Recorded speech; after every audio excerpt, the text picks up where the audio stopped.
Students, आप सभी का हमारे YouTube चैनल इंग्लिश गुरु संजय महर्षि में हार्दिक स्वागत है। आज हम लेकर आ रहे हैं आपके लिए टॉपिक वॉइस। वॉइस को हिंदी में बोलते हैं वाच्य। आपके दिमाग में क्वेश्चन उठ रहा होगा कि वाच्य किसे कहते हैं, तो मैं आपको वॉइस की डेफिनेशन बता रहा हूं। Voice is the form of a verb which shows whether the subject acts or is acted upon। मेरा कहने का मतलब यह है, वॉइस क्रिया का वह रूप होता है जो बताता है या दर्शाता है कि कार्य कर्ता कर रहा है या कार्य कर्ता के ऊपर किया जा रहा है। अब हम देखते हैं इंग्लिश में वॉइस दो प्रकार के होते हैं, एक्टिव वॉइस और पैसिव वॉइस। एक्टिव वॉइस को हिंदी में बोलते हैं कर्तृवाच्य, पैसिव वॉइस को बोलते हैं कर्मवाच्य। कर्तृवाच्य क्या होता है? ऐसा वॉइस जिसके अंदर सब्जेक्ट प्रधान होता है, सब्जेक्ट इंपोर्टेंट होता है, उसे हम एक्टिव वॉइस कहते हैं। और ऐसा वॉइस जिसके अंदर कर्म को इंग्लिश में ऑब्जेक्ट बोलते हैं। ऐसा वॉइस जिसके अंदर ऑब्जेक्ट इंपोर्टेंट होता है, ऑब्जेक्ट प्रधान होता है, उसे हम पैसिव वॉइस बोलते हैं। माय डियर स्टूडेंट्स, हमें बोर्ड एग्जाम के अंदर एक्टिव वॉइस दिया जाएगा और उसका पैसिव वॉइस पूछा जाएगा। तो चलिए हम अब आपको लेकर चलते हैं एक्टिव और पैसिव वॉइस को समझने के लिए बहुत ही इंपॉर्टेंट चीज की तरफ।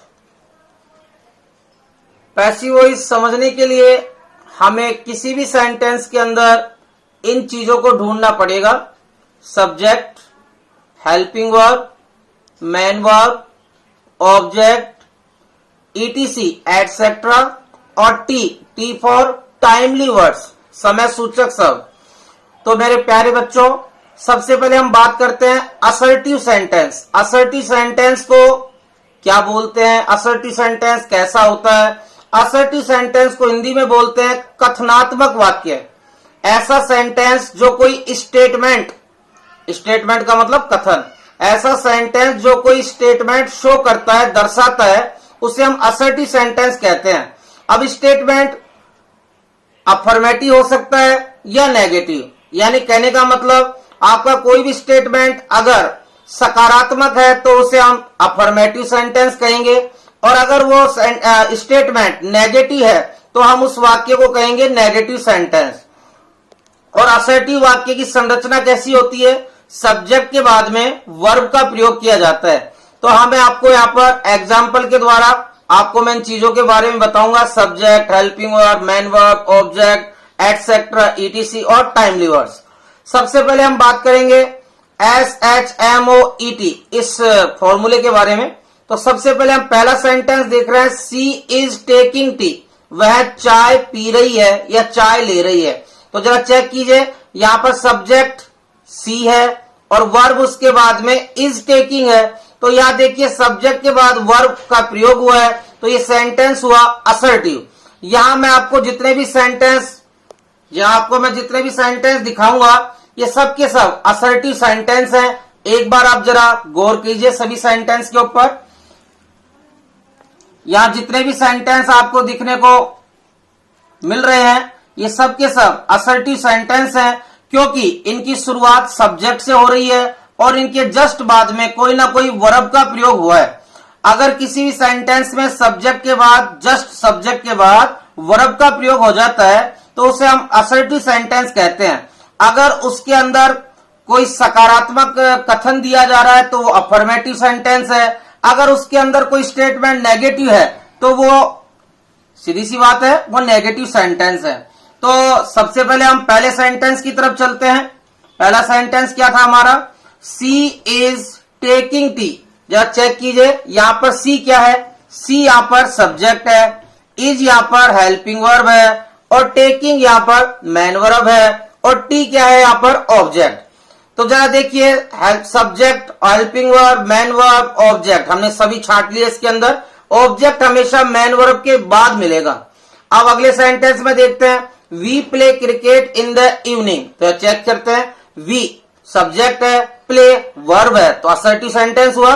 तो वी सब्जेक्ट, प्ले आपकी मेन वर्ब, हेल्पिंग वर्ब इसमें नहीं आई है।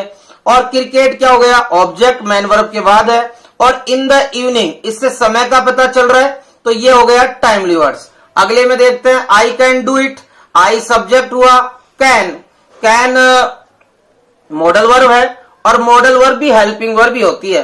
अब देखते हैं, डू मैन वर्ब है, और इट क्या हुआ, ऑब्जेक्ट हुआ। अब चौथे सेंटेंस में देखते हैं, माई सिस्टर यहां सब्जेक्ट हुआ, और क्लीन साफ करना ये हुई मैन वर्ब, यहां हेल्पिंग वर्ब नहीं है। और द रूम्स हो गया ऑब्जेक्ट, और डेली क्या बता रहा है, डेली बता रहा है टाइम को, तो इसलिए हो गया टाइमली वर्ड्स। चलिए अब हम देखते हैं पहला sentence, she is taking tea. My dear student, जब भी हम पैसिव वॉइस बनाएंगे तो उसमें जो ऑब्जेक्ट होगा उस ऑब्जेक्ट को हम सब्जेक्ट बना देंगे। तो यहाँ ऑब्जेक्ट कौन है, टी, तो ये सब्जेक्ट बन जाएगा, तो यहाँ शुरू में आएगा टी। और उसके बाद जैसे ही सबसे पहले हम ऑब्जेक्ट का सब्जेक्ट बनाते हैं, फिर नंबर 2 पे क्या काम करते हैं, नंबर 2 पे हम हेल्पिंग वर्ब लगाते हैं, और हेल्पिंग वर्ब हम लगाएंगे टेंस के अनुसार और सब्जेक्ट के अनुसार। मेरा कहने का मतलब यह है, अगर आपकी सेंटेंस के अंदर helping verb is am are आ रही है तो पैसिव वॉइस में भी इज एम आर होगी, वाजवर आ रही है तो पैसिव वॉइस में भी वाजवर होगी। अगर आपके एक्टिव वॉइस के अंदर कोई मॉडल आ रही है तो पैसिव में भी मॉडल ही होगी, और अगर एक्टिव वॉइस में हैज हैव आ रही है तो पैसिव में भी हैज हैव होगी। अगर एक्टिव वॉइस में हैड है तो पैसिव में भी हैड होगी। अगर आपके एक्टिव वॉइस के अंदर वर्ब की फर्स्ट फॉर्म या फर्स्ट फॉर्म के साथ एस या ईएस मौजूद है तो वहां पर आपको helping verb is am are का यूज करना पड़ेगा। अगर वर्ब की सेकंड फॉर्म है तो आपको वहां पर हेल्पिंग वर्ब वाज वर्ब का यूज करना पड़ेगा। तो हम पहला सेंटेंस देख रहे हैं, सी इज टेकिंग टी। यहां पे सबसे पहले हम टी को उठाएंगे और ये आपका हो गया सब्जेक्ट। अब उसके बाद हम हेल्पिंग वर्ब लगाएंगे, तो यहां हेल्पिंग वर्ब देखिए इज है, तो हम टी के साथ इज एम आर में से लगाएंगे, तो टी इज। अब आपकी बात करते हैं, ये टेकिंग जो है, टेकिंग में आईएनजी का प्रयोग हो रहा है, तो हम तीसरे नंबर पे क्या करेंगे, हम तीसरे नंबर पे बी, बीइंग और बीन का प्रयोग करते हैं। बी का प्रयोग, बीइंग का प्रयोग और बीन का प्रयोग कैसे होता है, अगर आपके किसी भी सेंटेंस के अंदर पहली फॉर्म के साथ आईएनजी मौजूद है तो वहां पर हम यूज करेंगे बीइंग का, वहां यूज होगा बीइंग का। और अगर किसी सेंटेंस के अंदर, किसी भी सेंटेंस के अंदर अगर मॉडल वर्ब आ रही है तो मॉडल के साथ यूज होगा बी का। अगर किसी सेंटेंस के अंदर हैज, हैव या हैड आ रहा है और साथ में थर्ड फॉर्म आ रही है तो हैज, हैड और थर्ड फॉर्म के बीच में, इनके बीच में लगेगा बीन। तो अभी हमने आपको बताया बी का प्रयोग, बीइंग का प्रयोग और बीन का प्रयोग कैसे होता है। तो बीइंग का प्रयोग होगा पहली फॉर्म के साथ आईएनजी आने पर, और बी का प्रयोग होगा मॉडल के साथ, और बीन का प्रयोग होगा हैज और हैड के साथ, लेकिन थर्ड फॉर्म आनी चाहिए। तो चलिए सबसे पहले हम देखते हैं इसका पैसिव वॉइस क्या बना, टी इज। अब यहां यूज होगा बीइंग, टी इज बीइंग, और अब पैसिव वॉइस में फॉर्म लगाते हैं हमेशा थर्ड फॉर्म, तो टी इज बीइंग टेकन। और अब उसके बाद हम क्या करते हैं, बाई का प्रयोग करते हैं, और एक्टिव वॉइस का जो सब्जेक्ट है उसको हम ऑब्जेक्ट बना देते हैं। तो सी का ऑब्जेक्ट क्या होता है, सी का ऑब्जेक्ट होगा हर, आई का ऑब्जेक्ट होगा मी, ठीक है, और ही का ऑब्जेक्ट होता है हिम। ये हमने डिस्कस किया था हमारे पहले वीडियो प्रोनाउन के अंदर, तो आप प्रोनाउन के चार्ट में जाकर के इनको याद कर सकते हैं, आई का ऑब्जेक्ट, वी का ऑब्जेक्ट, यू का ऑब्जेक्ट, ही का ऑब्जेक्ट वगैरह। तो अब इसका आंसर क्या बना, T is being taken by, और सी का ऑब्जेक्ट हुआ हर। अब हम देखते हैं example number 4, my sister cleans the rooms daily. तो यहां माई सिस्टर सब्जेक्ट हुआ, क्लीन मैन वर्ब हुई, और द रूम्स ऑब्जेक्ट हुआ, और डेली जो है ये हुआ टाइमली वर्ड्स। अब देखेंगे इसका पैसिव वॉइस कैसे बनेगा। तो सबसे पहले हम ऑब्जेक्ट को बनाएंगे सब्जेक्ट, तो द रूम्स।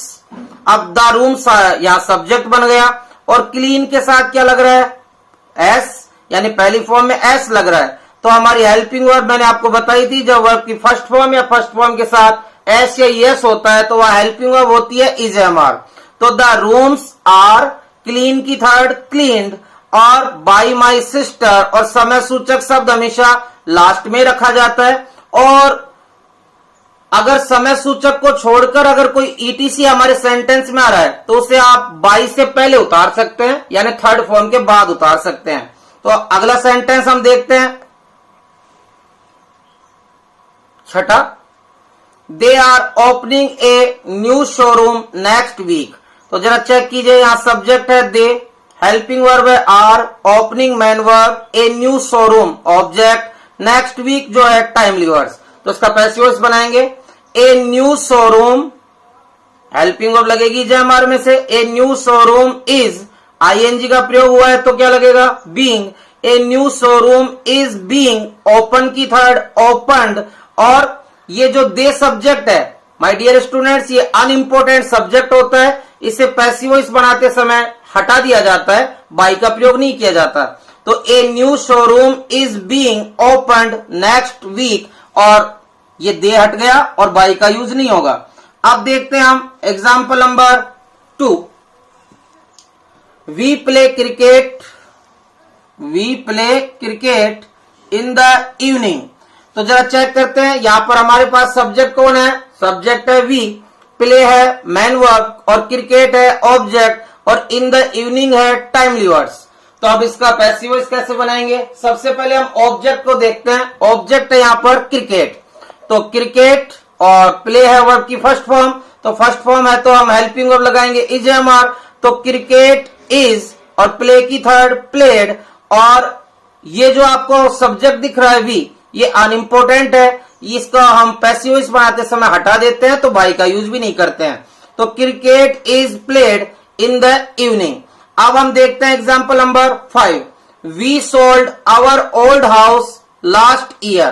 तो यहां we subject, sold main verb बेच दिया, आवर ओल्ड हाउस हमारा पुराना घर, ये हुआ ऑब्जेक्ट, और लास्ट ईयर हुआ टाइमली वर्ड्स। तो अब इसका पैसिव वॉइस कैसे बनेगा, सबसे पहले ऑब्जेक्ट उठाते हैं, आवर ओल्ड हाउस। अब वाज क्यों आया, ये वाज क्यों आया, क्योंकि यहां सोल्ड सेकंड फॉर्म है, जब सेकंड फॉर्म होती है तो हेल्पिंग वर्ब लगती है वाज वर्ब। तो our old house was sold, third भी इसकी सोल्ड होगी, our old house was sold, और लास्ट ईयर। अब ये वी जो है अनइम्पोर्टेंट है, पीछे नहीं जाएगा, बाई का प्रयोग भी नहीं होगा। अब हम एग्जाम्पल नंबर देखते हैं 9। एग्जाम्पल नंबर 9 क्या कह रहा है, they will have built the bridge over the river. यह सब्जेक्ट हुआ they, will have built the bridge over the river. तो यहां जो बिल्ट है का अर्थ होता है बनाना, ये मैन वर्ब हुई, मैन वर्ब के बाद ऑब्जेक्ट मिलेगा, ऑब्जेक्ट हुआ द ब्रिज, तो यहां ऑब्जेक्ट हो गया द ब्रिज। तो कैसे बनेगा passive voice, the bridge, model है विल और फिर मॉडल के साथ है हैव। जब मॉडल के साथ हैव आता है तो आप यूज करना पड़ता है हमें बीन का, BEEN, बीन का यूज करना पड़ेगा। तो आंसर हुआ the bridge will have been built over the river. अब माय डियर स्टूडेंट्स, हम आपको इस टॉपिक की ओर दोबारा से लेकर चलते हैं। एक्टिव वॉइस को पैसिव वॉइस में बदलते समय निम्न बातों का ध्यान रखना चाहिए। एक्टिव वॉइस को हम शॉर्ट में मैं एवी से दर्शा रहा हूं और पैसिव वॉइस को पीवी से दर्शा रहा हूं। तो एक्टिव वॉइस के सबसे पहले हम क्या काम करेंगे, जो ऑब्जेक्ट होगा उसको हम ऑब्जेक्ट को पैसिव वॉइस में सब्जेक्ट बनाएंगे। नंबर 2 पे क्या काम करेंगे, हम टेंस के अनुसार और सब्जेक्ट के अनुसार उचित एक्स भी लगाएंगे। और नंबर 3 पे क्या करेंगे, आवश्यकता अनुसार बी का प्रयोग, बीइंग का प्रयोग और बीन का प्रयोग करना है अपने को। अभी मैंने आपको समझाया था बी कहां लगता है, बीइंग कब लगेगा और बीन कब लगेगा। नंबर 4 पे क्या करेंगे, पैसिव वॉइस बनाते समय हमेशा वर्ब की थर्ड फॉर्म का प्रयोग किया जाता है। और नंबर 5 पर क्या करते हैं, बाई का प्रयोग करके हम एक्टिव वॉइस के सब्जेक्ट को ऑब्जेक्ट में बदल देते हैं, जैसे बाई राम, बाई सुनीता है। और जैसे अगर एक्टिव वॉइस का कर्ता आई होगा तो हम उसे पैसिव वॉइस में कैसे लिखेंगे, बाई मी, और ही होगा तो बाई हिम, सी होगा तो बाई हर। अब नोट कुछ ध्यान देख रहे हैं, आपको ध्यान देने के लिए मैंने लिखा, आपको दर्शा रहा हूं।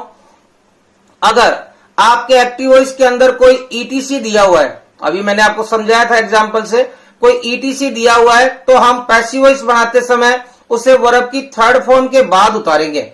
और अगर टाइमली वर्ड्स दिया है तो हम उसे पैसिव वॉइस बनाते समय अंत में ही उतारेंगे टाइमली वर्ड्स को, उसे हम बीच में नहीं लेकर आएंगे, शुरू में नहीं लेकर आएंगे। अब कुछ ध्यान देने योग्य बातें हैं। जैसे नंबर 1, अगर आपके एक्टिव वॉइस का सब्जेक्ट वी है, दे है, पीपल है, वन है, समवन है, समबडी है, एनीवन है, एनीबडी है, या एवरीवन है, एवरीबडी है, नो वन है, नोबडी है, इनमें से कोई भी आपको एक्टिव वॉइस का सब्जेक्ट दिया हुआ है तो आप पैसिव वॉइस बनाते समय इनको हटा देंगे। क्यों हटाएंगे? क्योंकि ये अनइंपोर्टेंट सब्जेक्ट होते हैं और बाई का प्रयोग भी नहीं होगा। अब नंबर 2 देखते हैं अपन। अगर अपना एक्टिव वॉइस अफर्मेटिव है साधारण, तो पैसिव वॉइस भी अफर्मेटिव बनेगा। अगर एक्टिव वॉइस नेगेटिव है तो पैसिव वॉइस भी नेगेटिव बनेगा। अगर एक्टिव वॉइस इंटेरोगेटिव है तो पैसिव वॉइस भी इंटेरोगेटिव बनेगा। अगर हमारा एक्टिव वॉइस इंपेरेटिव है तो पैसिव वॉइस भी इंपेरेटिव बनेगा। यानी मैं ये कह सकता हूं, जैसा हमारा पेपर का सेंटेंस होगा उसी प्रकार का हमारा पैसिव वॉइस बन जाएगा।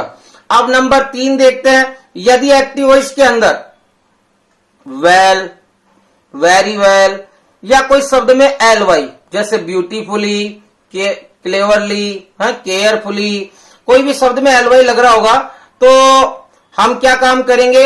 वेल, वेरी वेल या शब्द के एल वाई शब्द को हम पैसिव वॉइस बनाते समय वर्ब की थर्ड फॉर्म से पहले उतारेंगे। अब बात करते हैं नंबर 4। यदि किसी एक्टिव वॉइस के अंदर always, ever, never, often, seldom, hardly, scarcely, बेयरली, already, just आदि कोई शब्द दिए हुए हैं तो हम जब उस सेंटेंस में बी का यूज करना होगा हमें, बीइंग का या बीन का, तो बी, बीइंग और बीन का यूज हमें इन शब्दों के बाद करना होगा। जैसे ऑलवेज, बी, एवर, बीन, इनके बाद ही यूज करेंगे। इनसे पहले हम बी, बीइंग और बीन का यूज नहीं कर सकते। नंबर 5, यदि एक्टिव वॉइस की वर्ब के बाद कोई प्रेपोजिशन दे रखा हो तो पैसिव वॉइस बनाते समय वह प्रेपोजिशन वर्ब के साथ ही रहेगा। अर्थात अगर कोई वर्ब के साथ में, जैसे लुक के बाद में एट है, लुक के बाद में विद है, या फिर और भी कोई प्रीपोजिशन दिया हुआ है तो हम क्या काम करेंगे? पैसिव वॉइस बनाते समय वो प्रीपोजिशन वर्ब के साथ ही रहेगा। नंबर 6 देखते हैं। यदि ए बी के अंदर 2 ऑब्जेक्ट दे रखे हैं, माय डियर स्टूडेंट्स इसको बड़े गौर से देखना, ये हमारे लिए इंपॉर्टेंट है। अगर एक्टिव वॉइस के अंदर कोई 2 ऑब्जेक्ट दिए हुए हैं तो हम पैसिव वॉइस कैसे बनाएंगे? ऑब्जेक्ट 2 होंगे तो पैसिव वॉइस कैसे बनेगा? अब ऑब्जेक्ट 2 प्रकार के होते हैं, एक डायरेक्ट ऑब्जेक्ट और एक इनडायरेक्ट ऑब्जेक्ट। अब आप पूछेंगे सर डायरेक्ट क्या होता है और इनडायरेक्ट क्या होता है? तो अगर किसी सजीव की बात हो रही है, किसी व्यक्ति की बात हो रही है, व्यक्ति आदि की बात हो रही है तो वो इनडायरेक्ट ऑब्जेक्ट है। और अगर कोई निर्जीव वस्तु की बात हो रही है तो वो डायरेक्ट ऑब्जेक्ट है। और जब हमारे सामने 2 ऑब्जेक्ट आ जाए तो हमें पैसिव वॉइस हमेशा इनडायरेक्ट ऑब्जेक्ट से बना लेना चाहिए, वो सरल होता है। वैसे मैं आपको डायरेक्ट ऑब्जेक्ट से भी बना के दिखाऊंगा और इनडायरेक्ट ऑब्जेक्ट से भी बना के दिखाऊंगा। तो चलिए अब देखते हैं 4, 5 और 6 जो मैंने अभी आपको चौथी, 5वीं और 6ठी बातें बताई हैं, इनको हम एग्जाम्पल से समझ लेते हैं। चलिए example number 1, he makes the chairs beautifully. तो जरा देखते हैं यहां पर, ही जो है सब्जेक्ट है, मेक वर्ब है और द चेयर्स ऑब्जेक्ट है और ब्यूटीफुली शब्द में लग रहा है एल वाई। तो अभी हमने बताया था कोई शब्द में जब एल वाई लग रहा हो तो उस शब्द को हम वर्ब की थर्ड फॉर्म से पहले उतारते हैं। तो इसका पैसिव वॉइस कैसे बनेगा? सबसे पहले ऑब्जेक्ट द चेयर्स सब्जेक्ट बन गया। अब यहां मेक वर्ब की फर्स्ट फॉर्म है तो इज एम आर का प्रयोग होगा। तो the chairs are beautifully, make की थर्ड फॉर्म मेड और बाई, और ही सब्जेक्ट है, इसका ऑब्जेक्ट बनाएंगे बाई हिम हो जाएगा। Example number 2, I always respect elders. यहां चेक करते हैं ऑलवेज शब्द जो आया है, ऑलवेज के बाद मैंने आपको कहा था अगर ऑलवेज शब्द के बाद आप बी का और बीन का प्रयोग इनके बाद में जाके कर सकते हैं, इनसे पहले नहीं कर सकते। तो इसका पैसिव वॉइस क्या बना? एल्डर्स बुजुर्ग, बड़े लोग। अब यहां रेस्पेक्ट वर्ब की फर्स्ट फॉर्म है तो इज एम आर का यूज होगा। एल्डर्स आर ऑलवेज रेस्पेक्ट की थर्ड फॉर्म रेस्पेक्टेड, और बाई और आई का object me. We should look after our parents, या चेक कीजिए लुक के बाद में प्रीपोजिशन है आफ्टर और फिर ऑब्जेक्ट है आवर पेरेंट्स, तो इसका पैसिव वॉइस कैसे बनेगा? आवर पेरेंट्स, मॉडल आ रही है शुड, तो शुड ही रहेगी। आवर पेरेंट्स शुड, और मॉडल के साथ बी का प्रयोग होता है, तो आवर पेरेंट्स शुड बी, और लुक की थर्ड होगी लुक्ड, और प्रीपोजिशन वर्ब के साथ ही रहेगा आफ्टर। अब चौथा एग्जांपल देखते हैं। He gave me some biscuits, उसने मुझे कुछ बिस्किट दिए, तो यहाँ ही सब्जेक्ट है, गेव वर्ब है, मी ऑब्जेक्ट है, और सम बिस्किट्स ये भी ऑब्जेक्ट है। दो ऑब्जेक्ट हुए, ये तो मी जो है सजीव है और सम बिस्किट्स ये निर्जीव है, तो मी जो है वो इनडायरेक्ट ऑब्जेक्ट हुआ और सम बिस्किट्स हुआ डायरेक्ट ऑब्जेक्ट। तो मैं आपको दोनों ऑब्जेक्ट से पैसिव वॉइस बनाना बता रहा हूं। सबसे पहले हम सजीव से बनाना देखते हैं, वो सरल होता है। तो मी को हम जब सब्जेक्ट बनाएंगे तो बनेगा आई। अब यहाँ गेव सेकंड फॉर्म है, तो हेल्पिंग वर्ब वॉज वर्ब में से लगेगी, तो आई वॉज, और गेव की थर्ड हुई गिवन, आई वॉज गिवन, और हम इसको निर्जीव वस्तु को हम वर्ब की थर्ड फॉर्म के बाद रखेंगे, तो I was given some biscuits by, और ही का ऑब्जेक्ट हुआ हिम। अब इसे हम निर्जीव वस्तु से बनाना देख लें, जिसको हम डायरेक्ट ऑब्जेक्ट बोलते हैं। तो इससे पैसिव वॉइस कैसे बनेगा? सम बिस्किट्स, हेल्पिंग वर्ब चूज करेंगे वॉज वर्ब में से, तो सम बिस्किट्स वर गिवन, और जो सजीव ऑब्जेक्ट है उसे हम टू से जोड़ देंगे, तो टू मी आंसर हुआ हमारा। अब देखते हैं हम example number 5। She knows me very well, वह मुझे बहुत अच्छी तरह जानती है। तो यहां पे आपने शब्द देखा वेरी वेल, और वेरी वेल शब्द, वेल शब्द ये वर्ब की थर्ड फॉर्म के पहले लगाए जाते हैं। तो देखिए आंसर क्या बनेगा? मी का सब्जेक्ट हुआ आई, और या नो जानना फर्स्ट फॉर्म, तो इज एम आर का प्रयोग होगा, तो I am very well, know की third form known. My dear student, जब पैसिव वॉइस बनाते हैं तो बाई का यूज करते हैं पीछे, लेकिन नो वर्ब ऐसी है, नो यानी जानना, मैरी यानी शादी करना, ये कुछ वर्ब ऐसी है जिनके साथ बाई का यूज ना होकर टू का यूज होता है, तो हम यहाँ पर यूज करेंगे टू का, और सी का ऑब्जेक्ट हुआ हर। छठा एग्जाम्पल देखते हैं। I have never seen this movie, मैंने यह फिल्म कभी नहीं देखी है, तो आई सब्जेक्ट और हैव हेल्पिंग वर्ब, नेवर शब्द आ गया इसमें। तो जब हम पैसिव वॉइस बनाएंगे तो मैंने आपको बताया था ऑलवेज, नेवर, ऑफन आदि शब्दों के बाद हम बी, बीइंग और बीन का यूज बाद में करते हैं, इनसे पहले नहीं करते हैं। तो देखिए आंसर क्या बनेगा? दिस मूवी हैज हैव में से ही चूज की जाएगी हेल्पिंग वर्ब, तो दिस मूवी हैज नेवर, और फिर यूज होगा हैज के साथ बीन का, this movie has never been seen by me. अब हम एक्टिव से पैसिव वॉइस में बदलने का देखते हैं चार्ट। चार्ट को अच्छे से आपको लर्न करना है। अगर आपको ये चार्ट समझ में आ जाता है तो आपको पूरा पैसिव वॉइस समझ में आ जाएगा।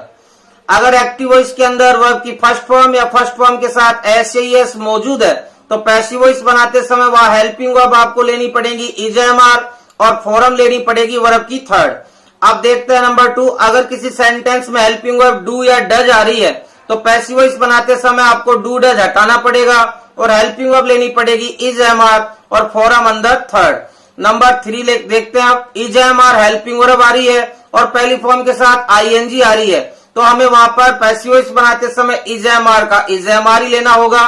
फिर आपको बीइंग शब्द का प्रयोग करना पड़ेगा और आपको इसकी फॉर्म बनानी पड़ेगी थर्ड। अब देखते हैं चौथा नंबर, हैज हेल्पिंग वर्ब है और फॉर्म है थर्ड, तो हैज की हैज रहेगी और फिर आपको लगाना पड़ेगा बीन और फिर साथ में थर्ड फॉर्म। अब देखते हैं हम नंबर 5, अगर सेकंड फॉर्म आ रही है तो हम क्या करेंगे, पैसिव वॉइस बनाते समय हेल्पिंग वर्ब लगाएंगे वॉज वर्ब और फॉर्म लगाएंगे थर्ड। अगर हेल्पिंग वर्ब डिड आ रही है तो डिड हट जाएगी और हेल्पिंग वर्ब लगेगी वॉज वर्ब और फॉर्म लगेगी थर्ड। नंबर 7, अगर सेंटेंस में वॉज वर्ब प्लस पहली फॉर्म के साथ आईएनजी मौजूद है तो हम पैसिव वॉइस में वॉज वर्ब के साथ वॉज वर्ब ही यूज करेंगे, यानी आपके एक्टिव वॉइस में अगर वॉज वर्ब है तो पैसिव वॉइस में वॉज वर ही जिक्र आएगा और उसके बाद बीइंग लगाया जाएगा, फिर वर्ब की थर्ड फॉर्म। अगर सेंटेंस में हैड है तो हैड की हैड ही रहेगी और उसके बाद बीन लगेगा, फिर लगेगी थर्ड फॉर्म। अगर सेंटेंस में मॉडल है और मॉडल के साथ वर्ब की फर्स्ट फॉर्म आ रही है तो हम कैसे पैसिव वॉइस बनाएंगे? मॉडल के साथ बी का यूज होगा और फिर थर्ड फॉर्म। आप देखते हैं नंबर 10, अगर मॉडल के साथ में हैव है और फिर थर्ड फॉर्म मौजूद है तो हम क्या काम करेंगे? मॉडल के साथ में हैव अगर आ रहा है तो हम पैसिव वॉइस बनाएंगे मॉडल की मॉडल, और हैव के बाद में बीन शब्द लगेगा, फिर थर्ड फॉर्म। और नंबर 11, अगर सेंटेंस में हेल्पिंग वर्ब है और हेल्पिंग वर्ब के बाद में टू प्लस वर्ब की फर्स्ट फॉर्म है तो हम पैसिव वॉइस बनाएंगे हेल्पिंग वर्ब की हेल्पिंग वर्ब और उसके बाद टू बी और वर्ब की थर्ड फॉर्म। अगर आपका सेंटेंस का संरचना स्ट्रक्चर इस प्रकार की है, यानी सेंटेंस में हेल्पिंग वर्ब आ रही है और फिर गोइंग टू का यूज हो रहा है और फिर वर्ब की फर्स्ट फॉर्म आ रही है, तो हम वहां कैसे बनाएंगे? हेल्पिंग वर्ब की हेल्पिंग वर्ब और गोइंग टू के बाद में बी का प्रयोग और पहली फॉर्म को बदलेंगे थर्ड फॉर्म में। माय डियर स्टूडेंट्स, आशा करता हूं आपको ये चार्ट अच्छे से समझ में आया होगा। तो हमारे नेक्स्ट वीडियो के आने तक आप इस चार्ट को अच्छे से लर्न कीजिए और हमारे इस वीडियो को लाइक कीजिए, हमारे चैनल को सब्सक्राइब कीजिए और हमारे इस वीडियो को ज्यादा से ज्यादा शेयर कीजिए और दबाइए उस बेल आइकन को ताकि आप हमारे न्यू वीडियोस का नोटिफिकेशन आप जल्दी प्राप्त कर सकें। Thanks for watching.